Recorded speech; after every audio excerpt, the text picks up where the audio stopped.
Good morning po, Prof. Pitlo.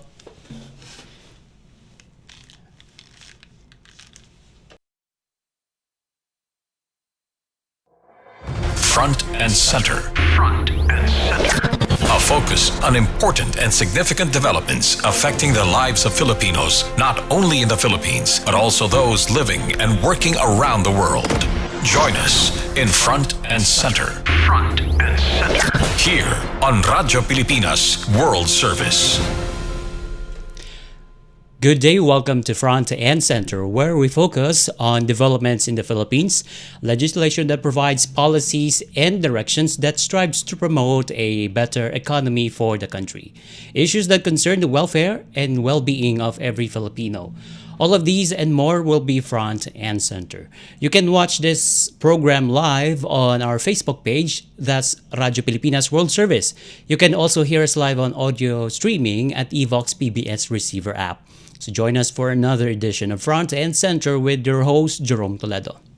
Front and Center. Front and Center. Here on Radyo Pilipinas World Service. Before we head into our guest for today, let's hear the arrival statement of President Ferdinand R. Marcos Jr. As he concluded his 3-day official visit to Washington, D.C. With a meeting with U.S. President Donald Trump. Let's listen in. I have just concluded my 3-day official visit to Washington, D.C. upon the invitation of U.S. President Donald Trump. This visit speaks of the breadth and depth of the alliance of the Philippines and the United States that span the various facets of our bilateral relations. At this brief visit, I had productive discussions with President Trump and with key U.S. government officials, including Secretary of State and National Security Advisor Marco Rubio, and the Secretary of Defense Pete Hegseth. We reaffirmed our mutual commitment to further strengthening our long-standing alliance and growing our economies for the benefit of the people and in pursuit of our national interest. We exchanged views on key regional and international security issues, focusing on how the two countries could cooperate and contribute towards addressing common challenges and priorities. In my meeting with the Secretary of State and National Security Advisor Marco Rubio, I underscored the critical importance of the Philippines-United States alliance in maintaining peace and stability in the South China Sea and the broader Indo-Pacific region. I welcome the commitment of Secretary Rubio to work with us in advancing our shared prosperity goals. I was hosted by Secretary Pete Hegseth in the Pentagon to discuss other defense and security issues. As in our previous meeting in Manila last March, he reiterated the importance of deepening defense cooperation. This to establish deterrence in the Indo-Pacific region. We discussed the United States' commitment to the 1951 Mutual Defense Treaty, a treaty that extends to armed attacks to the armed forces, aircraft, or public vessels, including the Coast Guard. In my meeting with President Trump, we reaffirmed our ironclad commitment to the Mutual Defense Treaty. I thank the United States for its consistent support for the preservation of regional peace and stability, and for upholding the rule of law in the South China Sea. We discussed enhanced cooperation on cybersecurity, energy supply, resilience, and critical infrastructure. I underscored the importance of our multilateral engagement, especially with neighboring countries, to continue to reinforce the network of common alliances in the region. We welcome the U.S. government's pledge of an additional $15 million for private sector development under the Luzon Economic Corridor Initiative and an additional $48 million in foreign-assisted projects. We will continue to work with the State Department as well with the U.S. Congress for the implementation of these programs. I conveyed to President Trump that we remain positive about the future of PH-US trade, including investment relations, especially in the context of economic security and a fair, balanced reciprocal trade. We expressed our commitment to continue engaging his team to further bolster PH-US ties and strengthen Philippines' economic security. On the sidelines of the visit, I also met with business leaders and top executives of leading global investment, healthcare, infrastructure, and semiconductor firms, expanding our economic engagements to provide opportunities for building economic security and resilience was a key point in our discussions. We return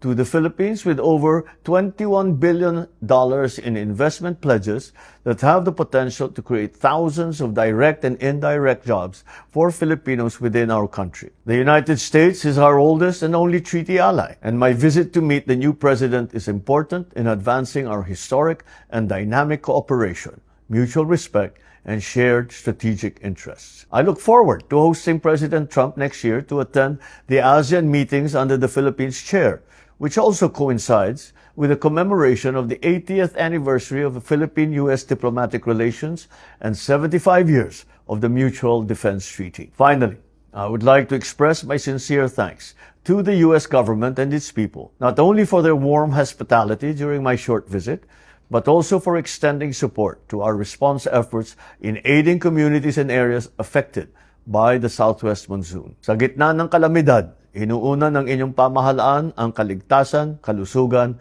at kapakanan ng bawat Pilipino. Patuloy ang ating pagtugon sa epekto ng malakas na pag-ulan at pagbaha dulot ng habagat sa iba't ibang panig ng bansa. Ang ating mga ahensya, katuwang ang mga lokal na pamahalaan, ay walang patid sa pagsasagawa ng mga rescue and relief operations upang masigurong agad na makarating ang tulong sa mga pamilyang apektado. Hinihikayat ko ang lahat na makipagtulungan sa mga otoridad, sundin ang mga babala ng panahon at agad na lumikas kung kinakailangan. Sa ating pagkakaisa at pagtutulungan, malalampasan natin ang pagsubok na ito. And that was Philippine President Ferdinand R. Marcos Jr. as he gave his arrival statement coming from a 3-day official visit to Washington, D.C. in the United States as he met U.S. President Donald Trump. And also in that meeting, it was discussed that the Philippine exports to the United States will now be subjected to a 19% tariff, down from the 20% that Washington initially planned to impose coming August 1st. That's what President Donald Trump announced following the President Marcos Jr.'s visit at the White House. And part of the new deal includes granting zero tariff for American products that will be shipped or bound for the Philippines. And President Trump also described Marcos as a very good and tough negotiator. And as well as Marcos, he is the first ASEAN or Southeast Asian leader to meet U.S. President Donald Trump during his second term, reaffirming the bilateral alliance, calling the U.S. the Philippines' strongest, closest, and most reliable ally in the region. And also, the president said the planned U.S.-backed ammunition manufacturing hub in Subic Bay is a long-standing initiative under the Self-Reliance Defense Posture program aimed at strengthening the country's national defense. And also, the president made the clarification amid that concern that the facility may provoke a backlash from China, which has been aggressively claiming territories in the West Philippine Sea that fall within the Philippines' exclusive economic zone. And to discuss more about the meeting of the presidents Marcos and Trump, we now have on the line the foreign policy expert, Professor Lucio Pitlo III. Good morning, Professor Pitlo III. This is Jerome Toledo on Radyo Pilipinas World Service. Thank you, Jerome. Good morning. Good morning. Okay, so President Marcos Jr. has concluded his 3-day official visit to Washington, and Trump called President Marcos Jr. a tough negotiator. So how do you see the negotiating power of the president with the U.S. government or the Trump administration? Well, so far, there are very few details that were announced in public about the trade agreement that the two sides reached, as well as details of the visit. But so far, what's out there is the 0% tariffs for U.S. goods bound to the Philippines and 19% tariffs for Philippine exports bound to the U.S. But of course, we have already seen the remarks of the president in relation to the tariffs for U.S. Goods coming to the Philippines, saying that it's not a blanket. So it seems that so far what he acknowledges that the 0% tariffs applies on autos, but not necessarily for all other Mm. sectors. So I think we would have to see whether there are certain sectors or industries that got tax tariff exemptions, or they have a different set of tariff schedules. But Mm. I think for the Philippines, the concern in terms of the competitiveness of Philippine exports Mm. going to the US, I think that would be a point of conversation, as well as the impact of the surge of US agricultural imports Mm. to the Philippines. I don't see much pushback in relation to soybeans and wheat, Mm. which, of course, the Philippines said we would import more, Mm. as well as pharmaceuticals. But I think for certain types of agricultural products like pork, poultry, and beef, Mm. which U.S. produces a lot, Mm. but which local farmers in the country also produces. Mm. I think there might be some kind of protest or Mm. reaction on the part of Mm. local farmers in relation to that. Mhm. But also, Department of Agriculture here in the Philippines, well, is still checking the deal between the Manila and Washington regarding the agricultural. So there's no details yet about that, but the Department of Agriculture said that they have yet to see and check what's on the deal between the two nations. Anyway, so let's proceed to this topic before we go to the defense aspect of the meeting between Trump and Marcus Jr. So, as I quoted, Trump always chickens out or taco. So, do you think, Professor Pitlo, Marcus Jr. effectively renegotiated the tariff rate with the United States that led Trump to cut the tariff of at least 1%? Well, I think that many expected that the tariff rate could have been reduced more. Mm-mm. As we have seen in the last 2 weeks, some of our ASEAN neighbors, notably Vietnam and Indonesia, were able to get better tariff markdowns, tariff discounts. Mm-mm. So Vietnam from 46% back in April, Mm-mm. when Liberation Day tariffs were announced by Trump, down to 20%, Mm-mm. and Indonesia from 32% to 19%. Mm-mm. And so many expected that, of course, the Philippines is a long time ally, partner of the U.S., especially in the Indo-Pacific, and that the country could have leveraged that to try to exact better deal. But I think the 1% reduction is to many too small. And the 19% tariffs imposed on U.S. goods entering the U.S. market, vis-a-vis the 0% tariffs for U.S. goods coming into the Philippines, were seen by critics and also by some legislators as disadvantageous or lopsided. But as you said earlier, we would have to see the details. They say the devil is in the details in terms of Mm-mm. this trade agreement that was reached during the visit of our president Mm-mm. to Washington, D.C.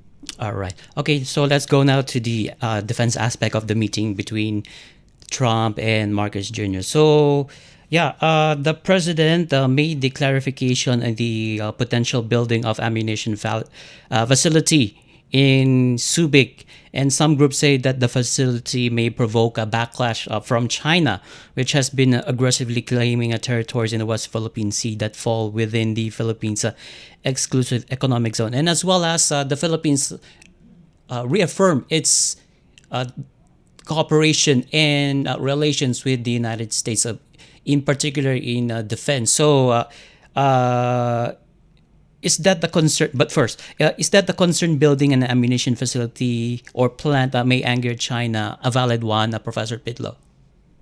Well, I would say that an ammunition factory or a production facility is Yeah. far better than a mere logistics hub, a place where you just deposit, or, you just pre-position arms and ammunition. So I would say that, the Philippines, among regional allies of the US in the Asia Pacific Mm-hmm. or the Indo-Pacific, we have one of the smallest aerospace and defense sectors. Mm-hmm. So you mentioned earlier about the law that we passed last year, the Self-Reliant Defense Posture Yes. Revitalization Act, which is very important. Mm-hmm. So I think this would help this investment of the U.S. to build an ammunition factory in the Philippines will be in that direction. An investment in developing the country's indigenous, our Mm-hmm. homegrown defense sector. So we have imported FA-50s from Korea, Mm-hmm.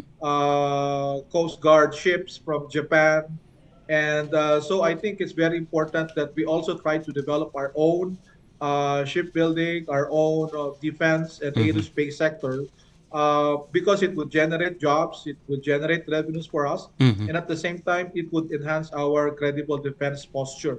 Mm-hmm. The language now is burden sharing, security burden sharing, and Mm-hmm. at the same time boosting our economy. And part of that is developing our own defense industry. Okay. And also on the arrival statement of President Marcos Jr., he said that President Trump is expected to visit or participate in the ASEAN summit next year because Philippines will be the chairman of the regional bloc of Southeast Asian nations as host. So, how is the United States going to participate or take a role in this summit for next year? What's going to be the Yeah, role of the United States for this? yes, I think it's a very important gesture for our President Marcos to extend an invitation to his U.S. counterpart, President Trump, to reciprocate the visit by coming to our country as we host the rotating chair of ASEAN next year. Mm-hmm. We remember that President Trump back in 2017, when we hosted the ASEAN summit, President Trump also was there. Mm-hmm. Of course, the former President Duterte, Mm-hmm. Philippines hosted during his time, and so now the Philippines is back as the rotating chair. And I think there are many issues that would be discussed by the region Mm-hmm. with partners, including the U.S. Mm-hmm. So the presence of President Trump in that summit will be, of course, very important for the country. Again, Mm-hmm. in the arrival statement, there was mention about the anniversary of the relations Mm, yeah. between Philippines and U.S. I think the 80th anniversary, Mm-hmm. and so I think next year a lot of issues would be discussed. Economics and security are among them, and so the presence of a partner like the U.S., represented no less but by their head of state, their leader, President Trump, Mm-hmm. will be a big, of course, achievement. And of course, it will help impress that the U.S. remains committed to its alliance, to its Mm-hmm. relations with the U.S. and with ASEAN, with the region of Mm-hmm. Southeast Asia. Okay. So at the same time, during the uh, press conference of President Trump in Washington, where President Marcos was present at that conference with reporters, and Trump said, although President Trump, or the first term of the U.S. President Trump, then in 2017 he just met former President Rodrigo Duterte, and now this year, President Trump met President Marcos. So, do you see any difference between the two leaders in terms of communicating with each other? Well, I think it shows that for the Philippines, the U.S. remains a very important ally and partner. So regardless of who sits in Malacanang, whether it's former President Duterte and now, of course, the incumbent leader, President Marcos Jr., Mm-hmm. keeping good relations, stable, productive ties with the U.S. is very important. And so visits like hosting Trump as well as other leaders back in 2017 as the Philippines hosted ASEAN, and of course, President Marcos is the first ASEAN head of state to Mm-hmm. travel to meet Trump in Washington. And of course, next year we will be the rotating chair of ASEAN. And President Trump, if he would come, that will Mm-hmm. be a very strong signal of U.S. Commitment, enduring commitment, and the significance that U.S. attaches to the Philippines, Mm-hmm. to its hosting of this very important regional event. as well as for the whole of ASEAN and the Indo-Pacific. As Mm. we all know, ASEAN is at the center of the Indo-Pacific, Yeah. and of course, in recent years, we have seen the U.S. trying to put more resources, trying to put more attention to this part of the world. Mm-hmm. And of course, the Philippines is a long time ally, Mm-hmm. and of course, very strategically located. And of course, the relations is very storied, very long history. Yeah. And so I Mm-hmm. think that could be a platform for Philippines and U.S. to try to Mm-mm. be a constructive Mm. players in this part of the world. As you know, the economics and the security, the geopolitical landscape is fast changing, and a lot of variables, a lot of moving parts. So it's very important to get partners involved, and to have serious conversations that will promote peace, prosperity, and security for Mm. the whole region. Okay, I remember now the U.S. President Donald Trump made a criticism against the former Duterte administration. He criticized the way the previous administration pivots or shift its policy, and it shifted towards or leaning towards China now. Now the Marcos Jr. administration just returned to the U.S. side. So was that criticism of Trump against the former administration valid as well? Well, I think the Philippines, as other ASEAN countries, as other countries in the world, we have to navigate an increasingly complex geopolitical and geoeconomic environment. U.S. and China competition, of course, it spans different fields from trade, technology to flashpoints like the South China Sea and the Taiwan Strait. And so, for the Philippines, being on the front line, of course, close to Taiwan Strait and a littoral state of the South China Sea, a long-time ally of the U.S., while at the same time China is its largest trade partner. So it has to, of course, walk a very difficult tightrope. It has to have good, stable relations with both. Of course, in the press conference, President Trump mentioned that U.S. and China are getting along well. That record numbers of magnets coming from China are being shipped to the U.S. and that he don't mind the Philippines getting along well with China. And so I think, of course, the previous administration, perhaps in the views of many, tilted too much towards Beijing. And of course, this administration is trying to put it back in its traditional form. The long-standing alliance with the U.S., as well as expanding the country's partners, whether in defense and security. And so I think this is the tough dilemma, and this is the challenge for small and middle powers like the Philippines. How to Mm-hmm. carve its own space, how to keep its autonomy, and how to preserve and promote its national interests as major powers like the U.S. and China, which are both important for the country's security and economy, clash. Mm-hmm. So it's not an easy thing, but Mm-hmm. it's something that is imperative for countries in the region like the Philippines. Mm, got it. Okay, so one more point before I let you go, Professor Pitlo. So, also, as a result of the meeting between Trump and Marcos Jr., so the United States has announced a 3 billion peso foreign assistance of funding to support energy, maritime, and economic growth. And also, that includes defense as well, I think, Professor Pitlo. So, how should the Philippines capitalize on this fresh foreign assistance from our number one Western ally? Well, of course, I think it's a welcome development. Of course, perhaps the U.S. recognized that the 1% tariff markdown is relatively rather low compared to what other ASEAN neighbors, which are not allies, like Indonesia and Vietnam, receive. And so perhaps this is a way to compensate for that. These foreign development assistance or these kinds of loans or financing or Mm. investment pledges. I think these are all welcome developments, and I think it's very important for Manila to follow up on the implementation of these programs and try to maximize these openings in order to attract more private capital to come in.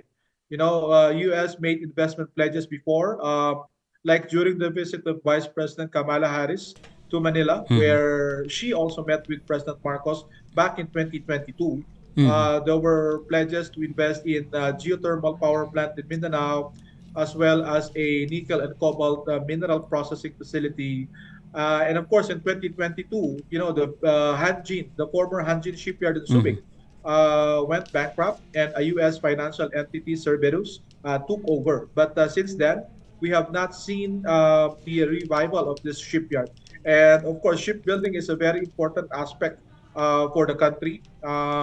We were once the fourth largest shipbuilding country, and with the U.S. takeover, I think the challenge now is to make the enterprise, turn around and trying to get more capital, especially industry capital and expertise to revive the fortunes of the shipyard, which is, of course, along the Luzon Economic Corridor, the flagship project of this administration.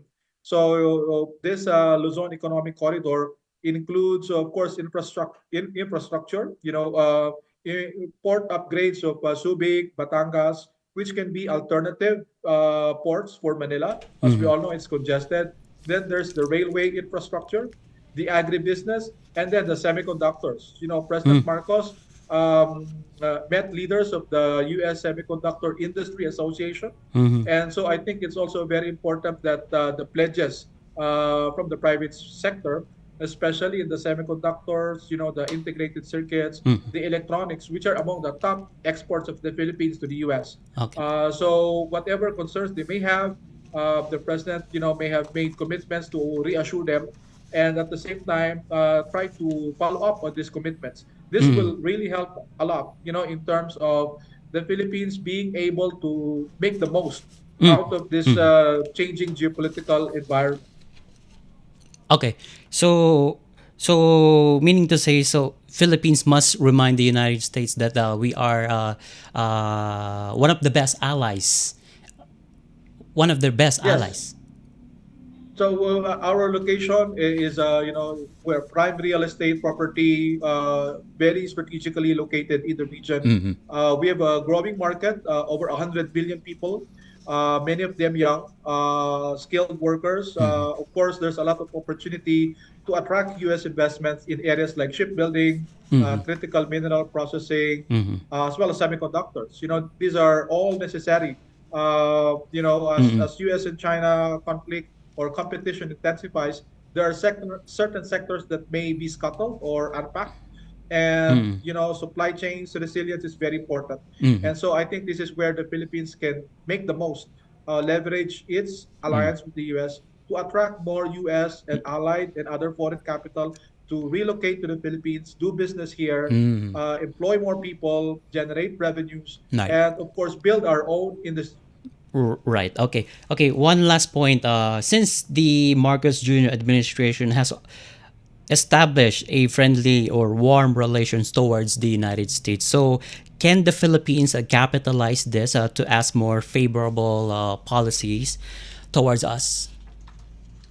Yes, I think that's the desire of the government, and Mm-hmm. the aspiration is that the commitments, the pledges made by government, the from the aid agencies of the U.S., the investment pledges from the U.S. private sector, that of course the Philippines will follow up with them, but good relations with the Mm-hmm. officialdom of the U.S. will be very helpful in terms of ensuring that these commitments, that these pledges, both on the security and also on the economic front, the investment side, will bear fruit. So I think we have to, as they say, for every crisis, there's an opportunity. Right. And, the competition between US and China is a crisis. Mm-hmm. It puts a lot of countries in the middle, being squeezed, like Philippines, Vietnam, Mm-hmm. other countries in the region. But there is also an opportunity there. And so we Mm-hmm. have to make the most out of that opportunity. Mm-hmm. Very well said. Okay, and so we will have so this is like a wait and see mode because the Trump administration can implement policies that are sometimes unorthodox, but at the same time, Trump will be open for renegotiations when should the negotiations be successful. Professor Pitlo. Anyway, thank you so much for joining us in the program, Professor Lucio Pitlo III, the foreign policy expert. Thank you and have a good day. Thank you, Jerome. More power to your program. Okay. All right, and with that interview, we now conclude this edition of Front and Center. Together here on Radyo Pilipinas World Service and with our production team and technical personnel, this is your host, Jerome Toledo. Until next time, mabuhay, love the Philippines. You have just heard and watched Front and Center. Front and Center. Join us again for another edition here on Radyo Pilipinas World Service. Front and Center.